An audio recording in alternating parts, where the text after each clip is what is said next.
অযোধ্যার বাবরি মসজিদ উচ্ছেদ করে যেভাবে তৈরি হয়েছিল রাম মন্দির, এবার সেই একই পথ ধরে রাজস্থানের পবিত্র আজমির শরীফ ভাঙার ষড়যন্ত্র করছে কট্টর হিন্দুত্ববাদীরা। ক্ষমতায় থাকা কট্টরপন্থী মোদী সরকারের আমলে এই অসহিষ্ণুতা যেন মাত্রা ছাড়িয়ে গেছে। গেল সপ্তাহেই দেশটির উত্তরপ্রদেশের সাম্ভালে কয়েকশো বছরের পুরনো একটি মসজিদের নিচে মন্দির রয়েছে বলে দাবি করা হয়। এই নিয়ে সংঘাত উত্তেজনার মধ্যেই এবার মুসলিমদের আরেক পবিত্র স্থান আজমির শরীফও মন্দিরের উপর নির্মাণ করা হয়েছে বলে দাবি উঠেছে। মুসলিমদের একের পর এক মসজিদ স্থাপনাকে বিতর্কিত করা যেন নিয়মে পরিণত করেছে ভারত। গেল বুধবার রাজস্থানের আজমিরের স্থানীয় আদালতে হিন্দু সেনা সংঘ নামের একটি সংগঠন এই নিয়ে পিটিশন দায়ের করে, যেখানে দাবি করা হয় আজমির শরীফ দরগার নিচে শিব মন্দির রয়েছে। এই দাবি প্রমাণে আজমির শরীফের উপর সমীক্ষা চালানোর আবেদন করেন তারা।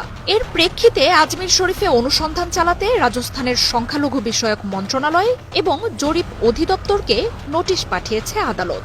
আর এর পরপরই ভারত জুড়ে ছড়িয়ে পড়েছে তীব্র অসন্তোষ। শুধু দরগার নিচে মন্দির থাকাই নয়, আজমিরের আগে অঞ্চলটিতে অজয় মেরুর নাম ছিল বলেও দাবি তাদের। তাই আজমিরের নাম পরিবর্তন করারও কথা জানাচ্ছেন কট্টরপন্থীরা। ভারতের প্রধানমন্ত্রী হিসেবে নরেন্দ্র মোদী দায়িত্ব নেয়ার পরই ভারত জুড়ে মুসলিম ধর্মীয় সংখ্যালঘুদের কোণঠাসা করে ফেলে দেশটির উগ্র হিন্দুত্ববাদীরা। বিভিন্ন সময়ে মুসলিমদের মসজিদকে মন্দিরের জায়গা বলে নিত্য নতুন দাবি তুলে তারা। বাবরি মসজিদের জায়গায় মহা আড়ম্বরে রাম মন্দির করা হয় তড়িঘড়ি করেই। সবশেষ গেল সপ্তাহে মোদীর ঘনিষ্ঠ মিত্র এবং কট্টর হিন্দুত্ববাদী বিজেপি নেতা যোগী আদিত্যনাথের উত্তরপ্রদেশের সাম্ভালে কয়েক শতকের পুরনো এক মসজিদেও মন্দিরের সন্ধানে অভিযান চালায় পুলিশ।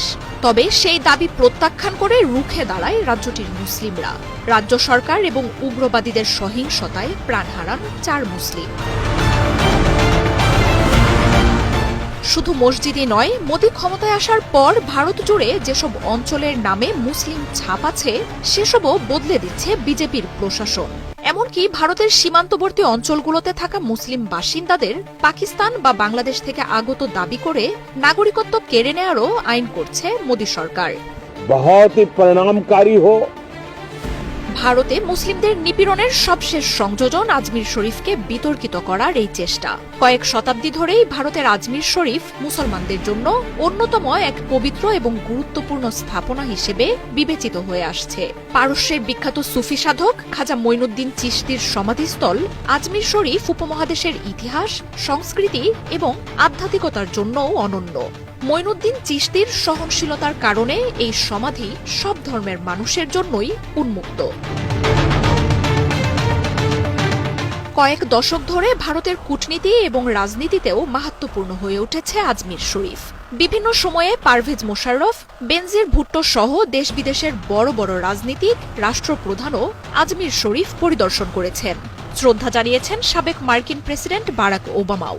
সুফি সাধক খাজা মঈনুদ্দিন চিশতির মৃত্যুবার্ষিকীকে ঘিরে প্রতি বছর বিশ্বের বিভিন্ন প্রান্ত থেকে ছুটে আসেন লাখো মানুষ। আজমির শরীফকে নিয়ে বিশ্বের বিভিন্ন সম্মেলনে শান্তি ও সুফিবাদ নিয়ে বড় বড় বক্তব্য দিয়েছেন নরেন্দ্র মোদীও। তবে তার সরকারের সময়েই আজমির শরীফকে ঘিরে এমন বিস্ফোরক দাবিতে ক্ষোভ জানাচ্ছেন ভারতের বিরোধী দলগুলো। মার্জিয়া উপমা, ৭১।